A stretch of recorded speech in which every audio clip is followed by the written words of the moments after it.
Miss Marple, The Curse of the Haunted Portrait. Welcome to Cafe Tales. I'm Allie, your host for tonight, and I'm so happy you're here. Tell me, where are you tuning in from, and how has your day treated you? I always enjoy hearing from you. Don't forget to subscribe so you never miss a new story. Now, let's begin the mystery. Chapter 1. The Arrival at Greystone Manor. Afternoon train from London deposited Miss Jane Marple at the small station of Bramley Cross, precisely at 3. She gathered her modest luggage and stepped onto the platform, blinking in the pale autumn sunlight that filtered through the yellowing leaves of the chestnut trees overhead. Miss Marple, over here. Mrs. Weatherby, plump and cheerful as ever, waved vigorously from beside a rather antiquated motor car. Miss Marple made her way across the platform, noting with some amusement that her old friend had not changed in the slightest during the 10 years since their last meeting at St. Mary Mead. "My dear Dorothy, how very kind of you to meet me yourself." "Nonsense, Jane. I wouldn't dream of sending anyone else. Besides, I'm quite desperate for sensible conversation. You've no idea the strange business we've found ourselves in since Margaret inherited Greystone Manor." Miss Marple settled herself in the motor car, arranging her knitting bag beside her. "Your niece has come into the property. Then I recall you mentioning in your letter that old Mr. Harland had passed away." "Yes, poor soul. He was the last of the direct line, you know, and left everything to Margaret quite unexpectedly. She and her husband Peter have been at the manor for only 3 weeks, and already the entire village is in an uproar." "Indeed." Miss Marple's bright blue eyes held a look of polite interest. "How very curious." Mrs. Weatherby navigated the narrow country lanes with the determined carelessness of one long accustomed to their twists and turns. "It's that dreadful portrait, Jane. You'll see it soon enough. The villagers are quite convinced it's cursed." Miss Marple's fingers moved steadily through her knitting. She had heard a great many stories of curses in her long life, and had found that most of them could be traced back to very human origins. "A portrait, you say, of Lady Agatha Harland. Died in 1700 and something or other, supposedly poisoned her husband out of jealousy. Though whether that's true or merely village gossip, I couldn't say. The legend claims that any heir who removes the portrait from its place dies within a week. Absolute rubbish, of course, but the servants are quite worked up about it." "And does your niece intend to remove it?" "Margaret laughs at the whole thing, says it's medieval superstition, but Peter, her husband, well, he's not quite so certain. I've caught him looking at it rather strangely." Greystone Manor came into view as they rounded the final bend in the road. It was a substantial house of grey stone, just as its name suggested, with ivy climbing its walls in thick, dark ropes.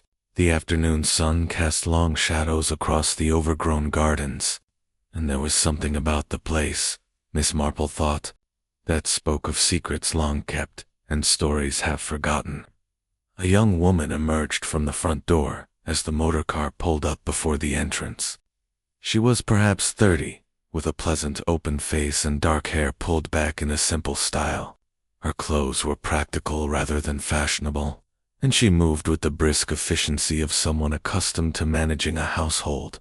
"Aunt Dorothy, and you must be Miss Marple. How lovely to meet you at last. I'm Margaret Lennox." Miss Marple accepted her hand, noting the firm grip and the calluses that suggested work in the garden. A practical young woman, then, and not one given to idle fancies. "Peter's just inside, dealing with some business about the roof tiles. I do hope you'll excuse the state of things. We're still settling in, and the house requires rather more attention than we'd anticipated." They entered the hall, a vast space with dark paneling and a staircase that swept upward into shadows. The air held a faint mustiness, the smell of a house, long closed up, mingled with something else Miss Marple couldn't quite place. Turpentine, perhaps. "How odd. Let me show you to your room, Miss Marple. Then perhaps you'd join us for tea in the drawing room. It's the only truly comfortable space in the house at present. As they climbed the stairs, Miss Marple observed the various portraits lining the walls. Stern-faced ancestors gazed down with expressions, ranging from pompous satisfaction to barely concealed disapproval. "Rather a grim lot, aren't they?" Margaret said. "Peter jokes that they're all judging us for being upstarts. His family were in trade, you see, and mine, well, we're merely distant cousins of the Harlands. I suspect the old relatives are spinning in their graves, and yet you inherited the property." Mr. Harland had no children, and most of the family line died out during the wars. I visited him once as a child and apparently made an impression. He was rather a lonely old man. Miss Marple's room was spacious and adequately furnished, with windows overlooking the gardens. After freshening up, she made her way downstairs. Guided by the sound of voices, the drawing room was warmer and more inviting than the rest of the house she'd seen. A fire crackled in the grate, and tea had been laid out on a low table, but Miss Marple's attention was immediately drawn to the portrait that dominated the space. Above the mantelpiece, Lady Agatha Harland gazed down at the room with an expression that was difficult to read. Her eyes were a striking blue, painted with remarkable skill, and there was something in the set of her mouth, a faint curve that suggested either amusement or malice, depending on the angle from which one viewed it. She wore a dark green gown with elaborate lace, and her hands, pale and delicate, rested on the arm of a chair. "Quite something, isn't it?" A man's voice spoke from behind her. Miss Marple turned to find a tall, thin gentleman of perhaps 35, with nervous hands and a worried expression that seemed at odds with his attempt at cheerful tone. "You must be Mr. Lennox. Peter, please. And yes, that's the famous Lady Agatha. Margaret thinks I'm foolish to worry about it, but I must confess, there's something about those eyes." As if in agreement, an elderly woman in a housekeeper's black dress entered the room carrying fresh hot water. She glanced up at the portrait, and Miss Marple distinctly saw her make the sign of the cross before hurrying toward the tea table. "Thank you, Mrs. Bluer," Margaret said. "This is Miss Marple, Aunt Dorothy's friend." Mrs. Bluer bobbed a curtsy, her face pale and pinched with what appeared to be genuine fear. "Welcome to Greystone, Miss. I hope you'll be comfortable here." "I'm sure I shall be," Miss Marple replied gently. "What a remarkable portrait. Has it been in that position for very long?" "Since her ladyship's time, Miss. Near on 250 years, and there it must stay, if you'll forgive my saying so." "Really, Mrs. You mustn't frighten our guests with your superstitions," Margaret said. Though her tone was kind rather than sharp, the housekeeper's lips pressed into a thin line, and she withdrew without another word. Miss Marple accepted her teacup and settled into her chair, her eyes moving thoughtfully from the portrait to the people gathered in the room. Peter Lennox sat with his back to the painting, as though avoiding its gaze. Margaret appeared unconcerned, but there was a tightness around her eyes that suggested the inheritance had brought more trouble than joy. Outside, storm clouds were gathering on the horizon. Miss Marple took a sip of her tea and reflected that there was something very familiar about all of this. It reminded her, in fact, of the time young Billy Stokes had claimed the old mill was haunted, when all along it had been his cousin hiding the evidence of sheep rustling. Hauntings, in Miss Marple's experience, were nearly always a matter of living humans with very practical reasons for their actions. She would watch, and she would wait, and she would see what developed. Chapter 2. The lady in the painting dinner that evening was a more elaborate affair than Miss Marple had anticipated. The dining room, like the drawing room, showed signs of recent attention, with candles lit along the sideboard and the silver polished to a soft gleam. Yet the shadows still clung to the corners, and the portraits on these walls seemed even more disapproving than those in the hall, besides the family and Mrs. Weatherby. There were 2 additional guests. Mr. Redding, the family solicitor, was a precise man of middle age, with spectacles that caught the candlelight as he turned his head. He had, Margaret explained. "Come down from London to discuss some final matters regarding the inheritance." The other guest was introduced as Mr. Lionel Finch, a local painter who had recently completed restoration work on several of the manor's portraits, including the infamous Lady Agatha. "Though I must say," Finch remarked as they took their seats, "I've never worked on a painting quite like that one. The technique is extraordinary for its period. Whoever painted her ladyship was a master of their craft. He was a man of perhaps 40, with the sort of artistic affectation that Miss Marple had observed in certain creative individuals." His hands moved expressively as he spoke, and there were faint traces of paint beneath his fingernails. Despite his obvious efforts to clean them, he restored the portrait in the drawing room. Miss Marple inquired mildly. "Indeed, about a month ago, wasn't it, Mrs. Lennox?" The varnish had yellowed considerably, and there were some minor cracks in the paint, surface nothing too serious, but Mr. Harland had requested the work be done before his death. "How very interesting," Miss Marple said. "And did you notice anything unusual about the painting during your restoration?" Finch's eyes lit with the enthusiasm of a man invited to discuss his passion. The eyes. Miss Marple, remarkable work. The artist used a technique of layering glazes to create an almost luminous quality. In certain lights, they appear to follow one about the room. Quite disconcerting, really. Peter Lennox shifted uncomfortably in his chair. "I wish you'd stop talking about those confounded eyes. It's bad enough having to dine with a wretched thing staring down at us every evening." "The portrait isn't in here, darling," Margaret pointed out with gentle humor. "No, but I can still feel Ita's if she's watching the entire house."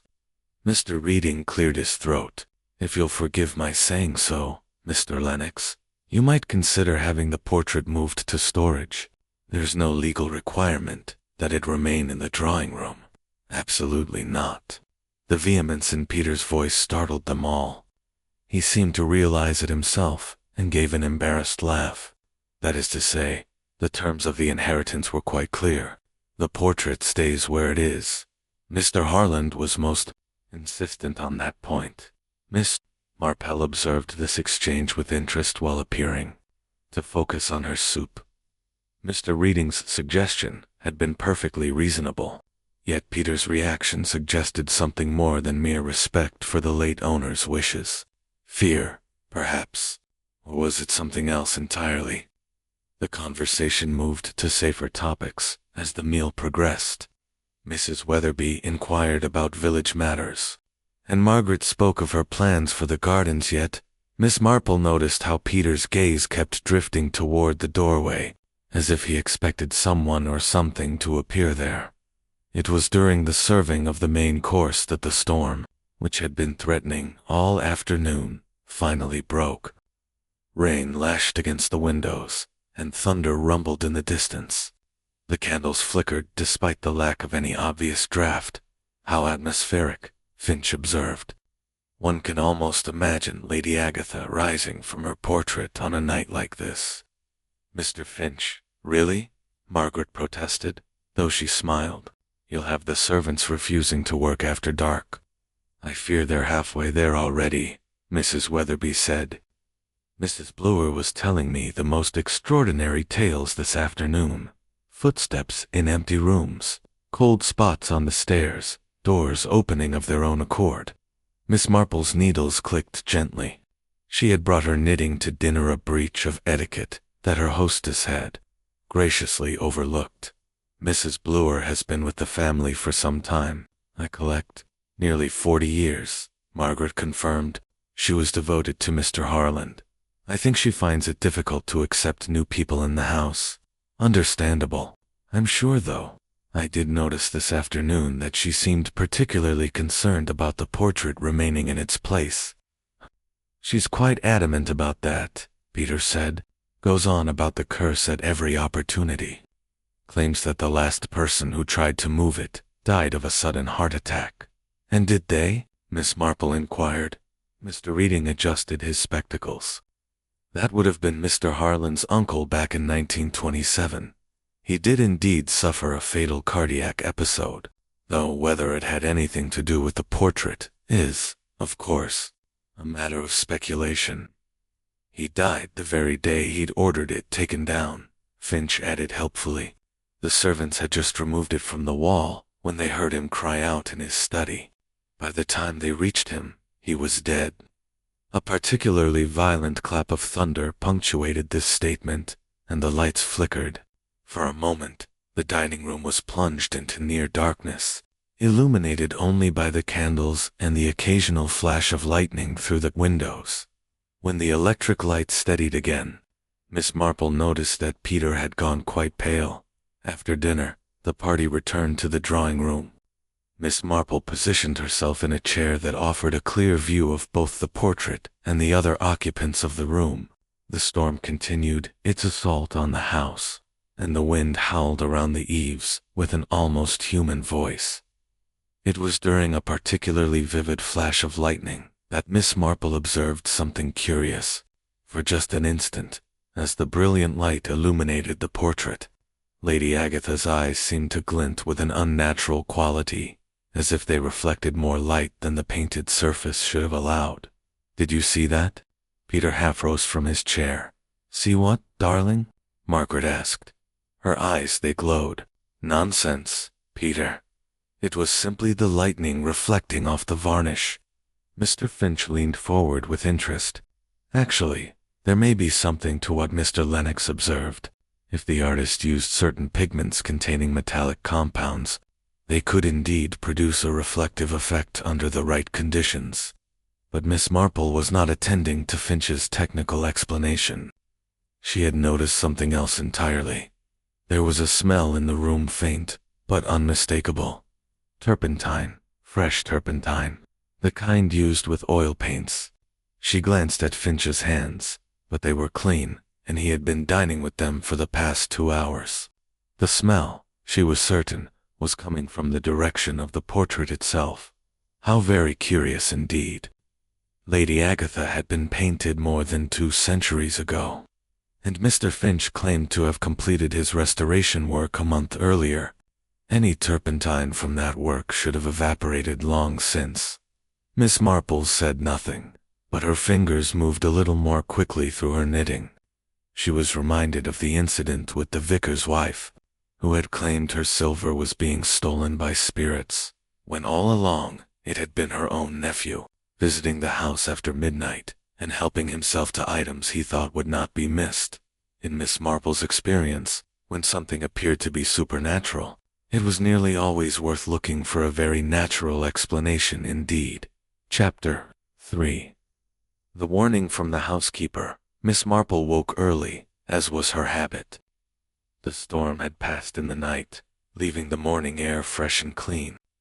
Through her bedroom window, she could see the garden stretching away toward a small wood, the grass sparkling with raindrops that caught the pale sunlight. She dressed and made her way downstairs, finding the house already stirring. A young maid was laying the fire in the breakfast room, and from somewhere in the depths of the house came the sound of Mrs. Blewer's voice issuing instructions. Miss Marple decided a brief walk before breakfast would be pleasant. She collected her cardigan and let herself out through the French doors that opened from the morning room onto a terrace. The ground showed signs of neglect, though someone had recently made efforts to tame the worst of the overgrowth. The rose garden, in particular, displayed evidence of careful pruning. Miss Marple was examining a particularly fine specimen when she became aware of someone approaching.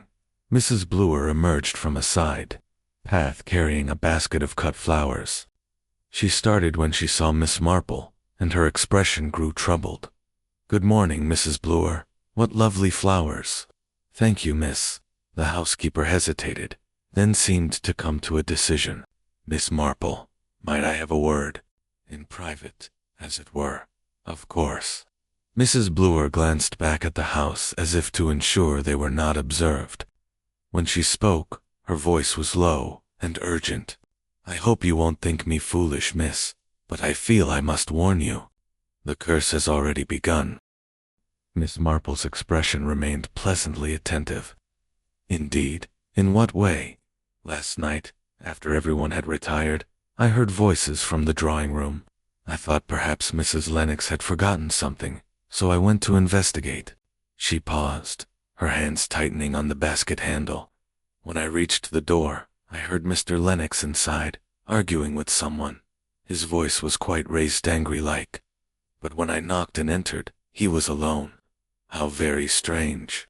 What did Mr. Lennox say? That's just it, miss. He looked quite wild. Said he'd been having a brandy before bed, and nothing more. But I know what I heard. There were two voices in that room clear as day. Miss Marple considered this. The other voice could. You distinguish whether it was male or female. Mrs. Blower shuddered. It was a woman's voice, mislow and mocking, if you understand me. And when I looked at the portrait, I could have sworn her ladyship's expression had changed. Changed in what way? Harder, Miss Crulerez, if she were pleased about something. After breakfast, Miss Marple requested permission to examine the drawing room more closely. Margaret, busy with household accounts, readily agreed, and Miss Marple found herself alone with Lady Agatha. In the morning light, the portrait showed no signs of anything unusual. The paint appeared old and properly cracked in places, exactly as one would expect of a work more than 2 centuries old. Yet that smell of turpentine lingered faintly in the air. Miss Marple began a systematic examination of the room. She moved slowly, her sharp eyes taking in every detail. Near the fireplace, she noticed something that made her pause. One of the chairs, a heavy mahogany piece, had been moved slightly from its usual position. She could see the marks in the carpet where it normally stood, and the fresher indentations where it now rested. More significantly, the chair was positioned directly beneath the portrait, as if someone had stood upon it to reach the frame. Miss Marple examined the chair seat and found caught in a small crack in the wood a single thread of dark wool. She extracted it carefully and held it up to the light. Good quality wool, the sort used in gentlemen's clothing.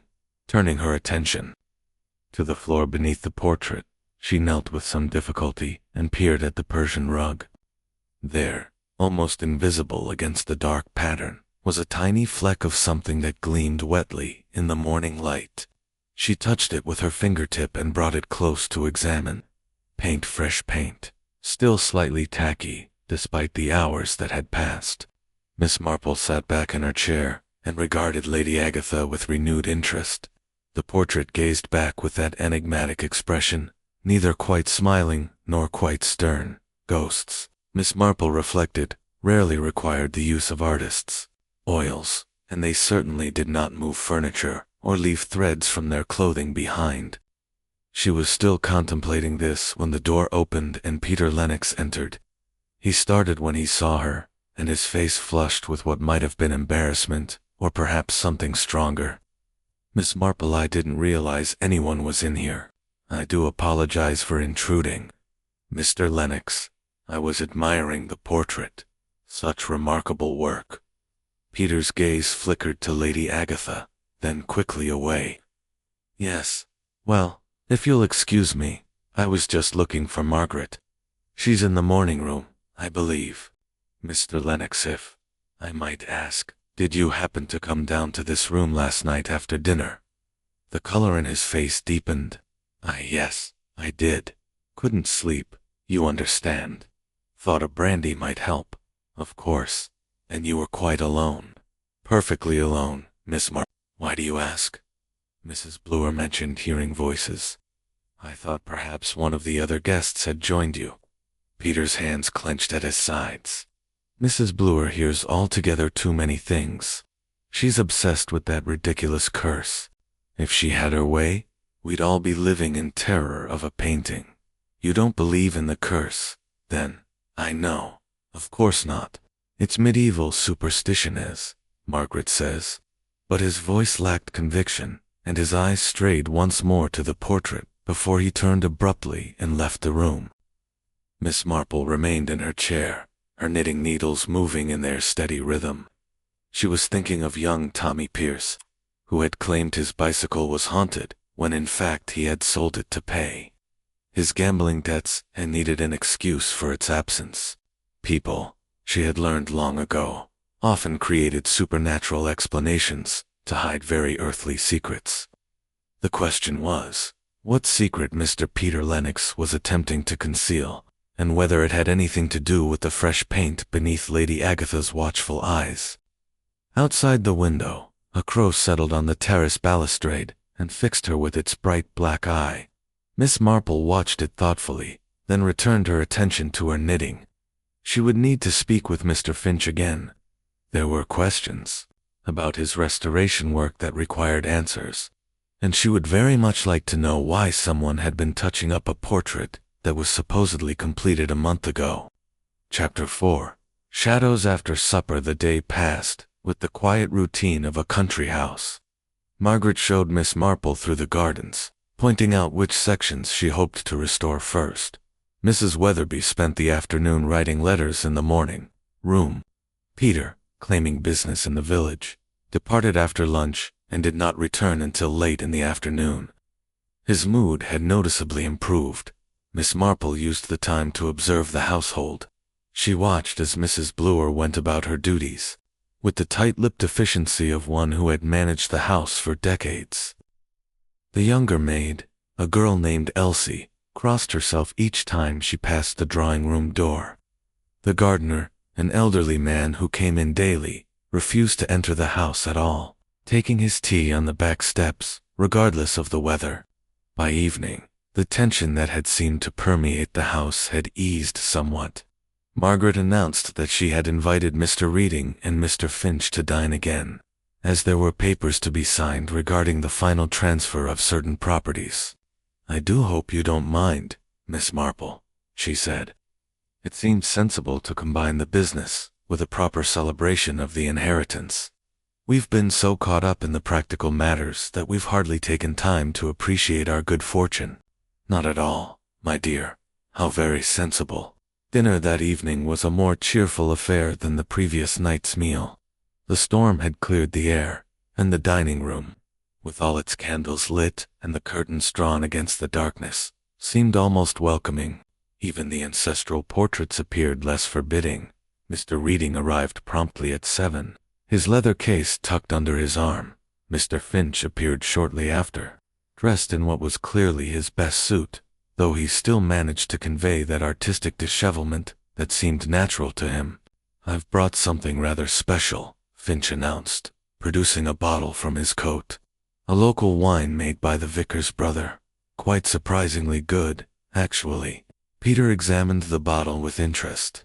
"How thoughtful of you, Finch. We'll have it with the main course." The conversation during the meal was pleasant and general. Mr. Reading spoke of London and the complications of modern property law. Finch entertained them with stories of his various commissions, including a particularly amusing account of a lady who had insisted her pet poodle be included in her portrait, posed as if it were a classical goddess. And the strange thing was, Finch said, his eyes twinkling, the dog actually sat perfectly still for hours, far better behaved than most of my human subjects. Even Peter laughed at this, his earlier nervousness apparently forgotten. He had been drinking rather freely of the wine, Miss Marple noticed, and his cheeks were flushed. It was during the serving of the pudding that Finch returned to the subject of Lady Agatha. "You know, Mrs. Lennox, I've been thinking about that portrait. There's something about the brushwork that's quite extraordinary. I'd very much like to examine it again if you wouldn't mind. In proper daylight, I mean. I may have missed some details during my restoration work." Margaret looked at Peter, who shrugged. "I don't see why not, though I can't imagine what more there is to discover." "Oh, one never knows," Finch said vaguely. "Sometimes a painting reveals its secrets slowly over time." Miss Marple observed this exchange with interest. There was something in Finch's manner and intensity behind his casual words that suggested more than academic curiosity. After dinner, they retired once more to the drawing-room. The fire had been built up, and the lamps cast a warm glow that softened the severe lines of Lady Agatha's face. Mrs. Bloor brought in the coffee, her movements quick and nervous. She avoided looking at the portrait entirely. Mr. Reading opened his case and spread papers across the writing desk. Now then, if you and Mr. Lennox would just sign these documents, Mrs. Lennox, the transfer of the Bramley properties will be complete. As Margaret and Peter bent over the papers, Finch wandered to the fireplace and stood gazing up at Lady Agatha. Miss Marple, from her position near the window, watched him carefully. His expression was difficult to read, a mixture of admiration and something else. Anxiety, perhaps, or was it guilt? "Remarkable eyes," he murmured. "Simply remarkable, the way they catch the light." "I wish you wouldn't go on about those eyes," Peter said without looking up from his signing. "It's unnerving enough, having to live with the thing." "You could always have it moved to another room," Finch suggested. "The library, perhaps, or one of the guest bedrooms." "No." Peter's voice was sharp. "It stays where it is." Margaret glanced at her husband with concern, but said nothing. She signed her name with a flourish and handed the pen to Peter. It was at that moment that the lights went out. The room plunged into darkness, illuminated only by the firelight that cast long, dancing shadows across the walls. Someone gasped. Miss Marple heard the scrape of a chair being pushed back hastily. "How very tiresome," Mrs. Weatherby said. "I expect it's the storm last night. The electrical system in these old houses is so unreliable." "I'll fetch candles." Mrs. Bluer's voice came from near the doorway. "No need for alarm," Mr. Redding said calmly. "These things happen in the country." But there was something in the quality of the darkness, Miss Marple thought, that felt deliberate rather than accidental. She remained perfectly still in her chair, her ears alert for any sound beyond the crackle of the fire. She heard footsteps quick and light moving toward the door, then a rustle of fabric and what might have been the soft click of a latch. The footsteps retreated. "Peter?" Margaret's voice held a note of concern. "Where are you, darling?" No answer came. Mrs. Bluer returned with candles, their flames throwing wild shadows as she moved. In their wavering light, Miss Marple saw that Peter's chair was empty. The French doors that led to the terrace stood slightly ajar, admitting a draught of cold night air. "Where's Mr. Lennox gone?" Finch asked. "Peter," Margaret called, moving toward the doors. "Peter, are you out there?" "Perhaps he went to check the fuse box," Mr. Redding suggested. But Miss Marple had noticed something else. In the candlelight, Lady Agatha's expression seemed subtly different. The faint curve of her mouth appeared more pronounced, the hint of amusement more obvious. Or perhaps it was merely the effect of the uncertain light playing across the centuries-old paint. Margaret stepped onto the terrace, holding her candle high. "Peter, this isn't funny." Mrs. Weatherby joined her niece, and the two women disappeared into the darkness beyond the pool of candlelight. Miss Marple heard their voices calling, growing more distant. Finch moved to the fireplace as if to add more light to the room. As he did so, Miss Marple saw him glance up at the portrait, and his face in that moment wore an expression of unmistakable fear. The minutes stretched out. Mr. Reading paced nervously. Mrs. Bluer stood frozen near the doorway, her face chalk-white in the candlelight. It was nearly an hour later when the light suddenly flickered back to life. The electric lamps blazed almost painfully bright after the darkness, and with their return came Margaret's voice from the terrace high and sharp with panic. "Help! Someone help! It's Peter!" They rushed out into the night. Peter Lennox lay on the flagstones beneath the drawing-room windows, directly below where the portrait hung on the interior wall. His face was pale in the electric light that spilled from the house, and his lips had a faint blue tinge. Dr. Haydock, summoned from the village, arrived within 20 minutes. He examined Peter in the drawing-room, where they had carried him, and laid him upon the sofa. The rest of the party stood in worried silence, watching as the doctor completed his examination. Finally, Haydock straightened and shook his head. "I'm very sorry. He's gone." Margaret swayed, and Mrs. Weatherby caught her arm. "But how?" What happened? Heart failure, I should say. These things can strike quite suddenly, in young men, a weakness one doesn't suspect until it's too late. Miss Marple, standing quietly near the fireplace, observed the scene with careful attention. She noticed the faint smudges of crimson on Peter's hands, barely visible against his pale skin. And there was a smell in the room beneath the mustiness, and a lingering scent of coffee, something sharp and bitter that reminded her of the almond cakes Cook used to make at St. Mary Mead. Above them all, Lady Agatha gazed down with her eternal, enigmatic expression, but Miss Marple could have sworn that in the harsh electric light, the curve of that painted mouth had become distinctly cruel. Chapter 5. The Death in the Gallery. House seemed to hold its breath in the hours that followed. Dr. Haydock had been kind but firm in his diagnosis, and the constable, summoned from his bed in the village, had taken notes with the weary resignation of a man who had seen sudden death before in these old country houses. Heart failure, he repeated, echoing the doctor's words. Tragic in one so young, but not unheard of. My own uncle went the same way, not yet 40. Miss Marple said nothing, but her eyes moved thoughtfully from Peter's body to the portrait above, and then to the hands that lay so still upon his chest. The crimson smudges she'd noticed earlier were more visible now in the bright light. Paint. She was certain not blood. But why would Peter Lennox have paint on his hands? Margaret sat pale and silent, supported by Mrs. Weatherby. Mr. Redding had taken charge of the practical arrangements with quiet efficiency. Finch had retreated to a corner, his artistic hands clasped before him, his face drawn. Double quotes. Mrs. Lennox, the constable said gently, I know this is difficult, but I must ask, had your husband complained of any chest pains, any shortness of breath? Margaret shook her head slowly. Never. He was perfectly healthy. We walked 4 miles just yesterday afternoon. He was fine, quite fine. Sometimes these things give no warning, Dr. Haydock said. A congenital weakness, perhaps, that went undetected. Miss Marple leaned forward slightly.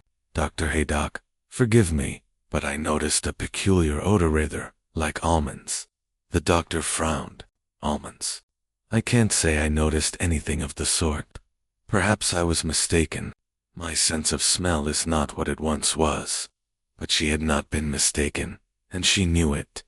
That bitter scent had been quite distinct, though it had faded now, in the general commotion. She was reminded of the case of old Mr. Babcock, whose death had been attributed to natural causes, until his housekeeper had mentioned a similar smell. That had ended rather differently, with an arrest and a trial. The constable closed his notebook. Well, tragic as it is, these things do happen. I'll need to file a report, of course, but it seems straightforward enough unless anyone has a reason to think otherwise. His gaze swept the room, but no one spoke. Miss Marple remained silent, though her needles continued their steady work. It was too soon, she knew. To voice suspicions without evidence, and yet those crimson smudges troubled her greatly. After the constable and doctor had departed, taking Peter's body with them, the household began the slow process of settling into grief. Margaret retired to her room, attended by Mrs. Weatherby. Mr. Redding gathered his papers with quiet sympathy, and prepared to return to the inn where he was staying. Finch lingered, offering assistance, but Margaret had sent word that she wished to be alone. Miss Marple found herself once more in the drawing-room as the first light of dawn crept through the windows. She had not slept, though she had retired to her room for appearances. Instead, she had waited until the house was quiet before making her way downstairs. Lady Agatha looked different in the gray morning light. The painted face seemed less mysterious, more ordinary. Yet there was something about the expression that drew Miss Marple's attention. She moved closer, studying the portrait with care. The mouth. Yes, the mouth was definitely different. The curve was more pronounced, the suggestion of a smile more obvious. Or was it simply that she knew what to look for now? She pulled a chair to the fireplace and climbed upon it with some difficulty, grateful that her knees, though not what they once were, still permitted such activities. From this vantage point, she could examine the portrait more closely. The paint along the lower edge of the canvas was still tacky to the touch, fresh paint layered over old. Someone had been retouching this portrait tan recently. She traced the brushstrokes with her fingertip, careful not to disturb them further. The work was skillful, nearly invisible, unless one knew where to look. A sound from the doorway made her turn sharply. Mrs. Bloor stood there, her face even paler than usual in the dawn light. "Miss Marple, whatever are you doing?" "Examining the portrait, Mrs. Bloor. I find it quite fascinating." The housekeeper's eyes widened with fear. "You shouldn't touch it, miss. It's not safe. The curse. You see, first Mr. Harlan's uncle, and now Mr. Peter, both dead, within sight of her ladyship." Miss Marple climbed down from the chair with care. "Mrs. Bloor, you mentioned that Mr. Harlan's uncle died when he tried to move the portrait. Was he alone when it happened?" "No, miss. The servants were right. They're taking it down from the wall." He called out and collapsed, gone, before they could fetch the doctor. "And did anyone examine the portrait afterward? Look for anything unusual?" Mrs. Bloor wrung her hands. "I couldn't say, miss. It was before my time, really. I'd only just started here when it happened. But Mrs. Crabtree, who was housekeeper then, she always said there was something unnatural about it." Said her ladyship's face looked different after, more pleased with herself. Miss Marple turned back to the portrait. In the growing light, she could now see what she had missed in the darkness. There, along the very bottom edge of the frame, was a faint. Overheard him discussing it with his wife. "She came to me in a state, begging me to help prevent the sale." "And how did she propose you do that?" Finch raised his head, his eyes desperate. "She asked me to retouch the portrait to make Lady Agatha's expression more frightening. Thought it might unnerve Mr. Peter, make him reconsider. I told her it was foolish, but she offered me £50 for the work. I needed the money, Miss Marple.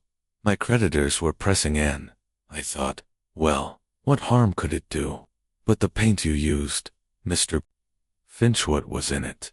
His face went blank with confusion. "Just ordinary oil paint, cadmium red, titanium white, the usual pigments. Why do you ask?" Miss Marple studied him carefully. He seemed genuinely bewildered, and her instincts, honed over decades of observing human nature, suggested he was telling the truth, or at least part of it. "Mr. Finch, I must ask you a very important question. Did Mrs. Bloor have access to your paints and materials?" "Why, yes, she came to the studio several times while I was working on the sketches. Said she wanted to see how the work was progressing." His eyes widened. "You don't think?" Surely she wouldn't have. But Miss Marple was already moving toward the door, her mind racing. Cyanide could be found in many places, but the gardener's shed was the most likely source, and Mrs. Bloor, devoted to the house and its history, believing absolutely in the curse, might well have decided to make that curse a reality. Chapter 7.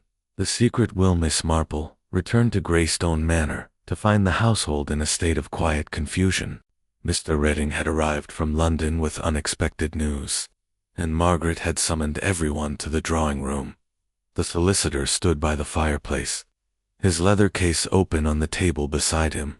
His face was grave as he adjusted his spectacles and withdrew a document.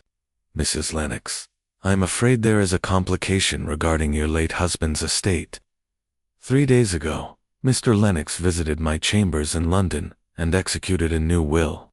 Margaret's face went pale. "A new will? But Peter never mentioned anything about changing his will."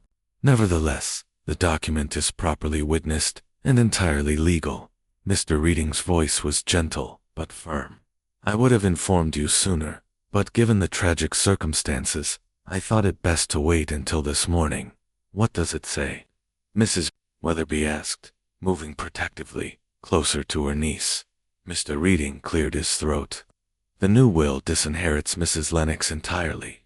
All of Mr. Lennox's personal property and his share of the Greystone estate are to be placed in trust, with the trust managed by a board of trustees. The primary trustee named in the document is Mr. Lionel Finch. A stunned silence fell over the room. Miss Marple, seated quietly in her usual corner, observed the reactions with interest. Margaret looked genuinely shocked. Mrs. Weatherby appeared outraged, and Mr. Finch, who had followed Miss Marple back from the village at her request, had gone absolutely white. "That's impossible," Margaret whispered. "Peter would never. We discussed everything together. Why would he do such a thing?" "I cannot speak to his motivations, Mrs. Lennox. I can only attest to the legality of the document." Finch found his voice at last. "Mr. Redding, I knew nothing of this. Mr. Lennox never spoke to me about any such arrangement. I swear it. Whether you knew or not, Mr. Finch, you are named as trustee. The will specifies that you are to oversee the care and preservation of Greystone Manor, with particular attention to maintaining the family portraits in their traditional locations." Miss Marple's needles clicked steadily. "How very specific. And presumably this includes Lady Agatha's portrait." "Indeed, Miss Marple. There's a particular clause that states the portrait in the drawing room must never be sold or removed from its current position.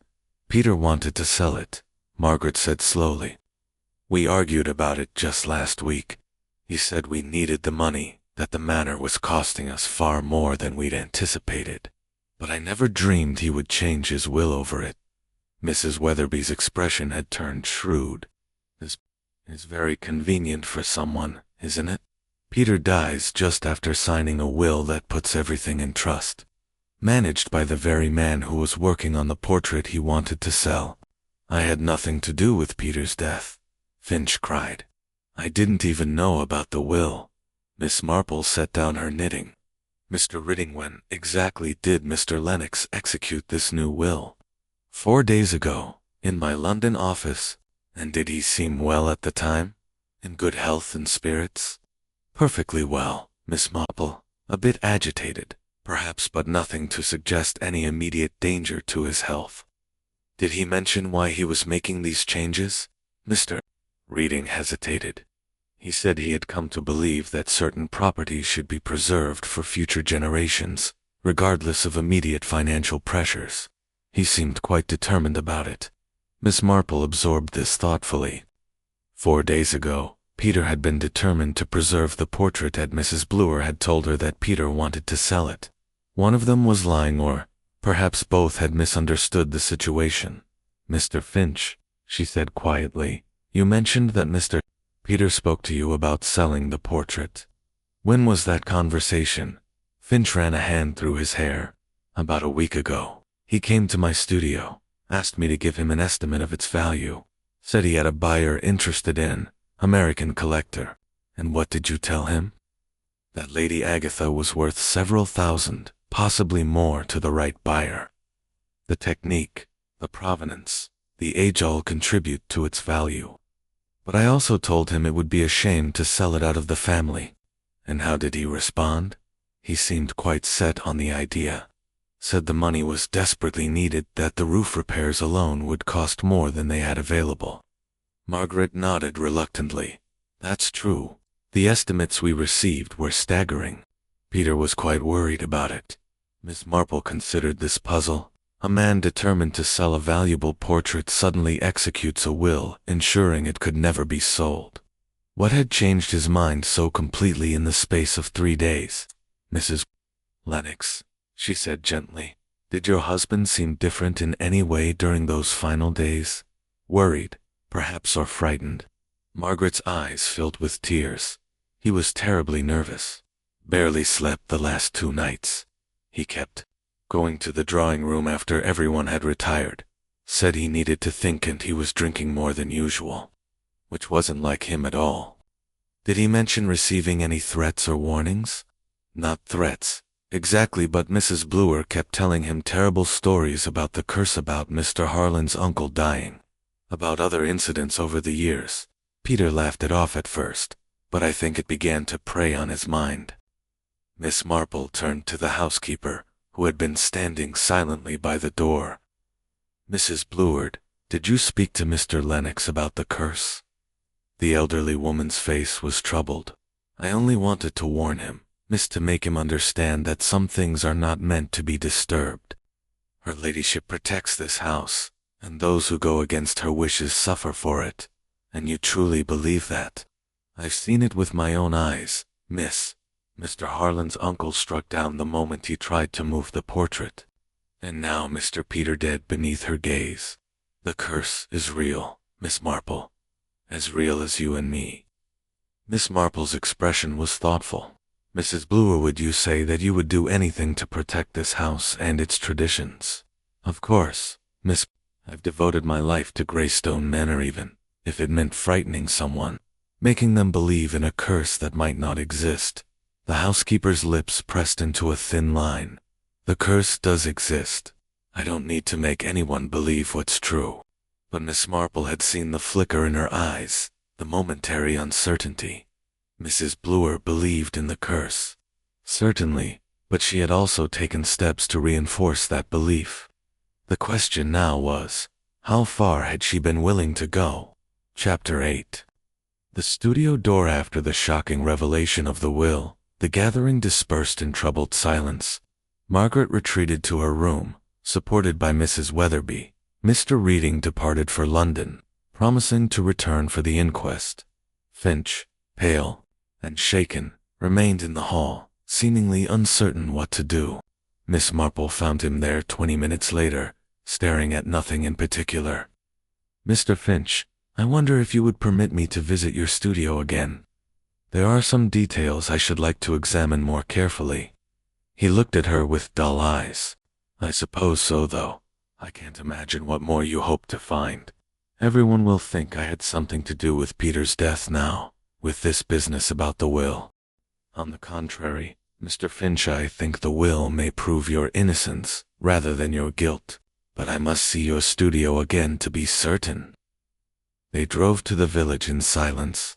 The cottage on Mill Lane looked even more shabby in the afternoon light, its windows streaked with rain from the previous night's storm. Finch unlocked the door and stood back to let Miss Marple enter. The studio was as cluttered as before, but Miss Marple now examined it with greater purpose. She moved systematically through the space, observing the half-finished canvases, the jars of brushes, the tubes of paint scattered across various surfaces. "Mr. Finch, you mentioned that Mrs. Blore visited you here several times. What exactly did she do during these visits?"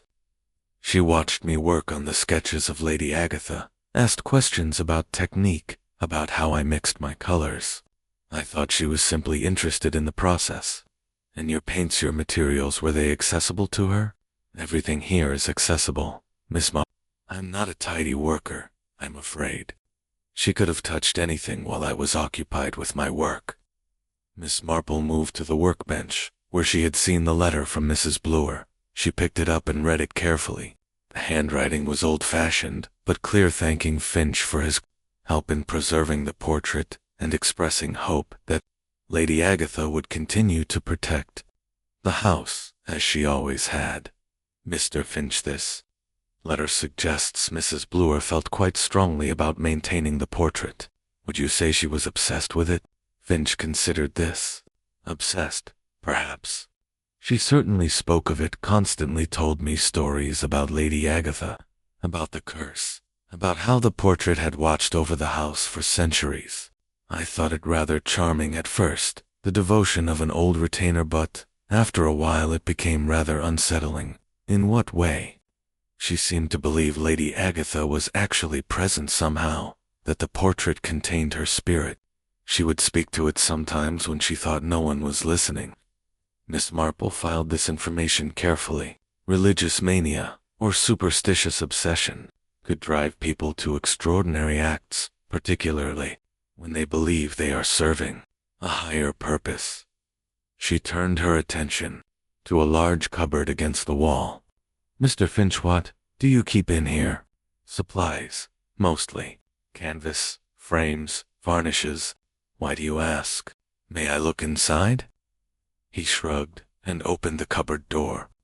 The interior was crammed with the materials of his trade, everything in considerable disorder. Miss Marple began examining the contents methodically, moving aside stretched canvases and boxes of pigments. At the back, behind a stack of old frames, her fingers touched something metallic. She drew it out, carefully, a small key, tarnished with age, but still functional. "Mr. Finch, do you recognize this?" He took the key and examined it, frowning.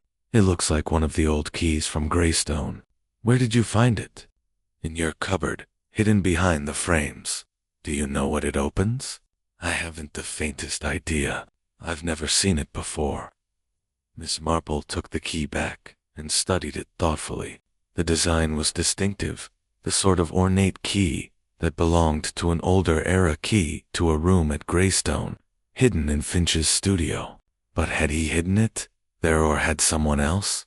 "Mr. Finch, you said Mrs. Bluer could have touched anything in your studio. Could she have placed this key here?" "I suppose so. But why would she?" "That is precisely what I intend to discover." "Tell me, during your restoration work at Greystone, did you ever have access to all the rooms in the house?" "Not all of them. Mr. Harland was quite particular about his privacy. There were several rooms that remained locked, his study, for one, and a room at the end of the east wing that he called his private gallery." "A private gallery?" "Yes. He kept his most valuable pieces, their paintings, sculptures, things he didn't want on general display. I asked if I might see them once, but he refused, said they were not for viewing by anyone."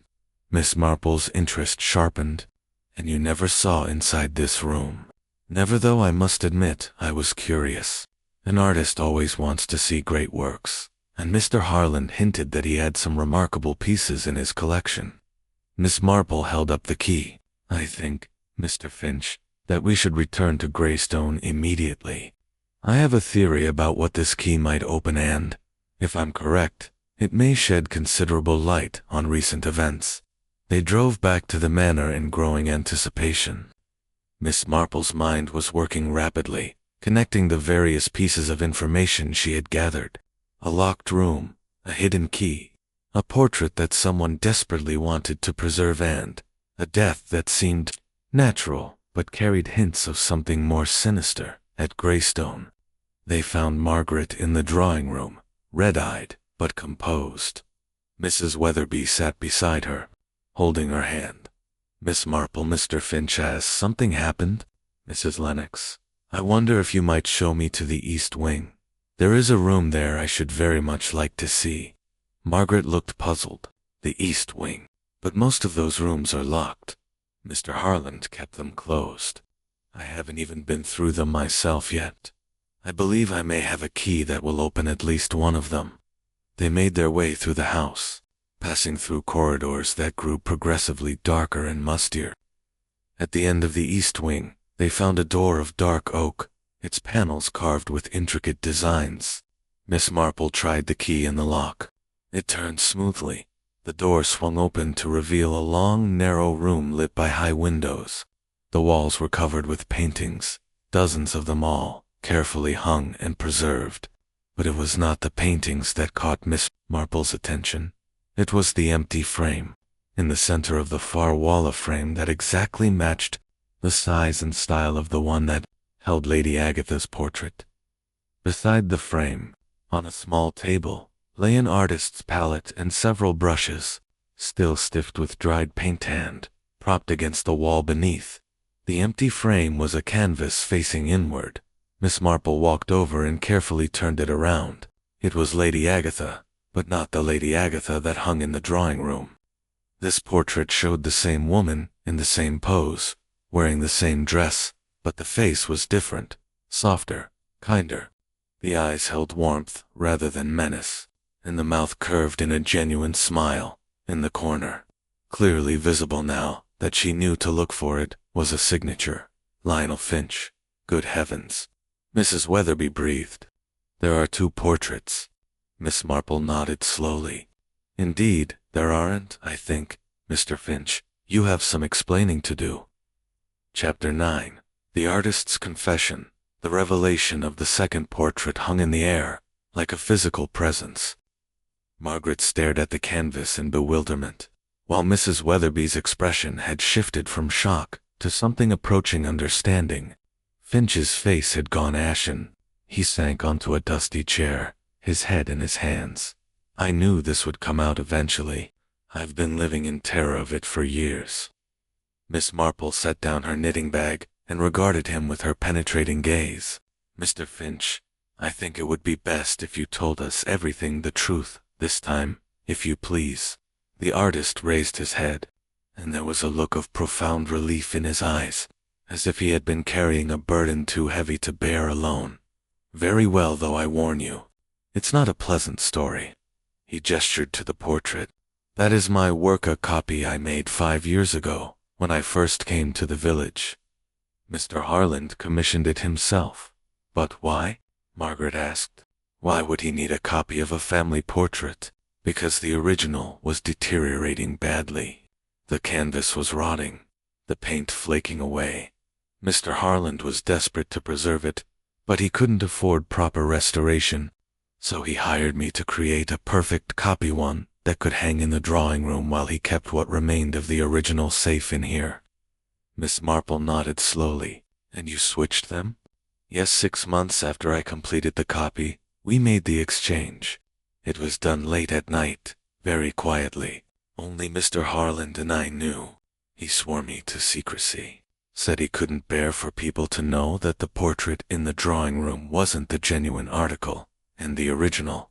Mrs. Weatherby asked, looking around the room. Finch's expression grew troubled. It continued to deteriorate despite Mr. Harland's best efforts to preserve it. 6 months ago, it finally fell apart completely. He was devastated. All that remained was the frame and a few fragments of paint. He had them burned. So the portrait that currently hangs in the drawing room, Miss Marple said carefully, is entirely your work. Yes, and I took great pains to make it accurate. I studied every detail of the original, matched every brush stroke. Mr. Harland was very particular. He wanted it to be perfect, indistinguishable from the original. Margaret sank onto another chair. This is extraordinary, but I don't understand what it has to do with Peter's death. Miss Marple's fingers returned to her knitting. I think, Mrs. Lennox, that it has everything to do with it. You see, someone discovered Mr. Finch's secret, and that someone used it for their own purposes. She turned to Finch. Mrs. Bluer knew, didn't she? The artist's silence was confirmation enough. She discovered it somehow, Miss Marple continued, and she realized it gave her leverage. When Mr. Peter threatened to sell the portrait, she saw an opportunity. If the portrait were examined by experts for sale, the forgery would be discovered. Mr. Finch's reputation would be ruined, possibly his career ended. That's why she came to you, Mrs. Weatherby said, understanding dawning. She asked you to alter the portrait to make it more frightening. She was using your secret against you. Finch nodded miserably. She said, if I didn't help her, she would tell everyone about the copy. I would be accused of fraud, of deceiving Mr. Harland's heirs. I did the retouching work because I had no choice. But you didn't add poison to the paint, Miss Marple said. It was a statement, not a question. Poison. Finch looked genuinely horrified. Good God, no. What are you suggesting? Miss Marple set down her knitting and folded her hands. I am suggesting, Mr. Finch, that while you altered the portrait to make Lady Agatha's expression more severe, Mrs. Bluer took matters further. She had access to your studio, to your materials, and she added something to the paint mixture. Something deadly. Margaret gasped. You're saying Mrs. Bluer killed Peter? I don't believe she intended murder. I think she meant to frighten him, to make him ill enough to abandon his plans to sell the portrait. But she miscalculated. The poison she used, cyanide from the gardener's sheds, deadly in even small amounts when the fumes are inhaled. Mrs. Weatherby leaned forward. But how would the fumes affect him? He didn't stand near the portrait for hours on end. He didn't need to, Miss Marple explained. You see, the paint was still wet. When the lights went out that evening, Mr. Peter went to the portrait. Perhaps he intended to touch it, to examine it more closely. His hands bore traces of paint, suggesting he did just that. And when he leaned close, he inhaled the fumes. Cyanide acts very quickly. He would have felt faint, perhaps dizzy. He stumbled outside, seeking fresh air, but it was too late. The poison had already done its work. Margaret's face was pale, and Mrs. Bloor did this believing she was protecting the house, protecting a curse that doesn't even exist. She believed absolutely in Lady Agatha's curse, Miss Marple said gently, and she took it upon herself to ensure the curse remained real. I suspect if we examined the circumstances of Mr. Harlan's uncle's death all those years ago, we might find similar interference. Mrs. Bloor has been the guardian of this house for 40 years. She would do anything to preserve it, including making certain that those who threatened its traditions paid the price. Finch buried his face in his hands. I should have refused to help her. I should have exposed the forgery myself, rather than let this happen. You couldn't have known what she intended, Miss Marple said, though your silence has made you complicit in a way. Forgery is a serious matter, Mr. Finch of On, when done with the owner's consent. I know, he said quietly. Mr. Harlan paid me well for the work, and I convinced myself it was harmless. He owned the portrait, after all. He had the right to have it copied, but I knew others might see it differently. Miss Marple rose from her chair. I think, Mrs. Lennox, that it's time we spoke with Mrs. Bloor. We should send for the constable. This matter can no longer be treated as a simple case of heart failure. They returned to the main part of the house, a solemn procession through the darkening corridors. The afternoon had worn away while they explored the private gallery, and shadows gathered in the corners. They found Mrs. Bloor in the drawing room, standing before the portrait with her hands clasped before her. She turned as they entered, and her face held an expression of eerie calm. You know, she said simply. Yes, Mrs. Bloor, I know. The housekeeper looked up at Lady Agatha with something like affection. I only wanted to save her, to keep her safe where she belongs. Mr. Peter didn't understand. He was going to send her away to strangers who wouldn't appreciate her. I couldn't allow that.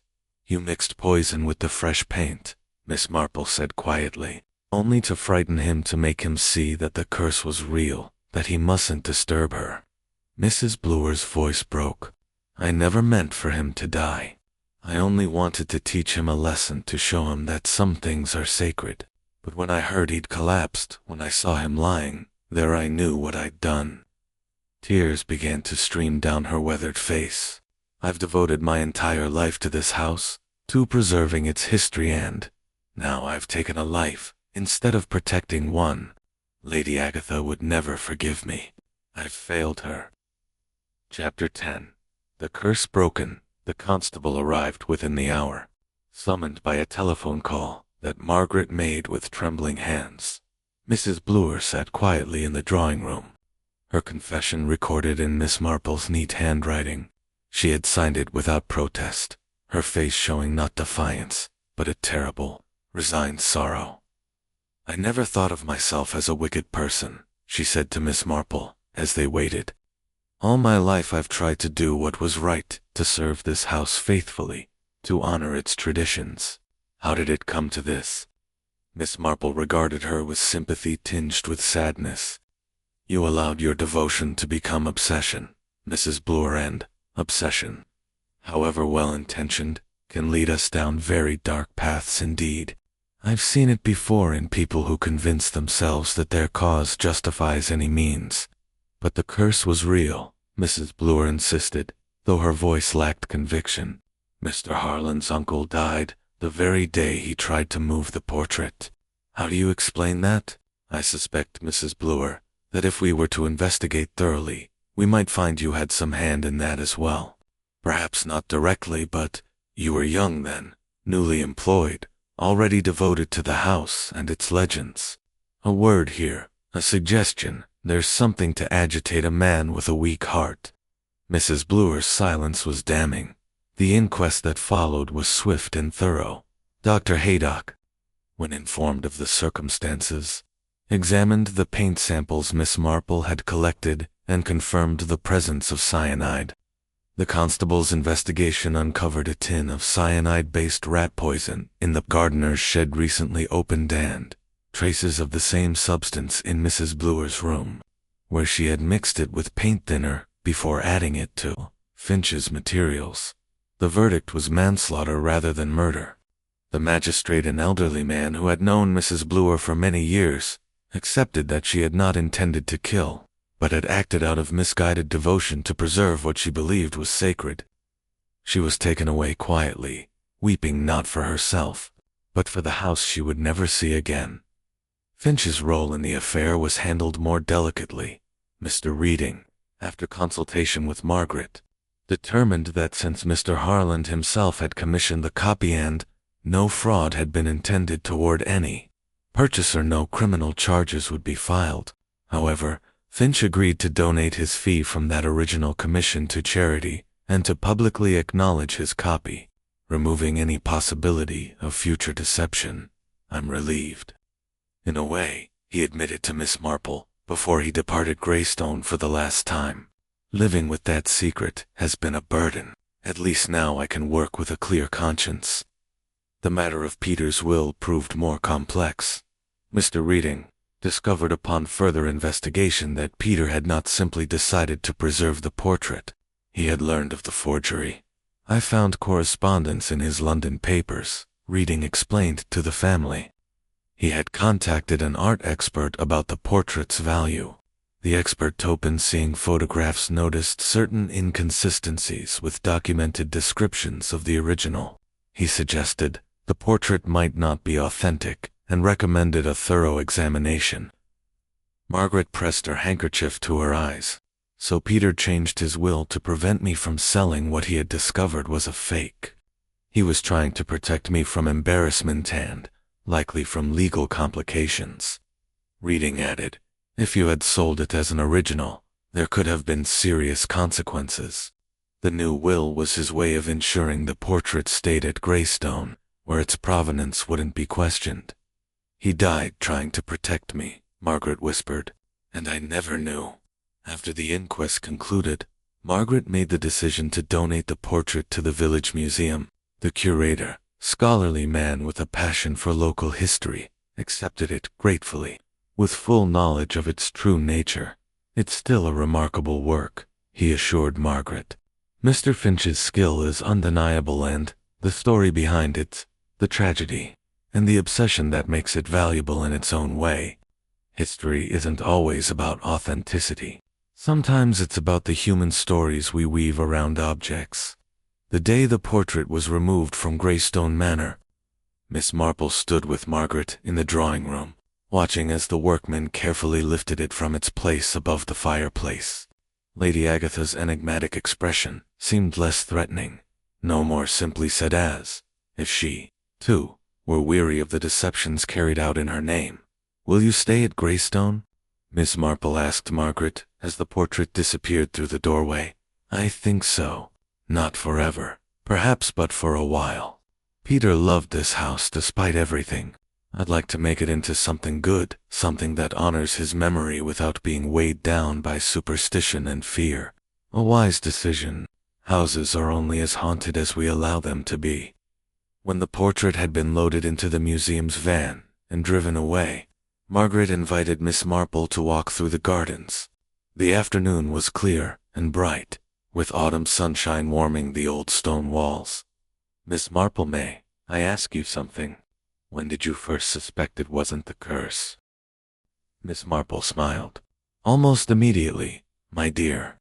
You see, I've lived a long time in a small village, where everyone knows everyone else's business, and I've learned that when people speak of curses and hauntings, there's almost always a very human explanation beneath: guilt, greed, fear, devotion, taken to extremes.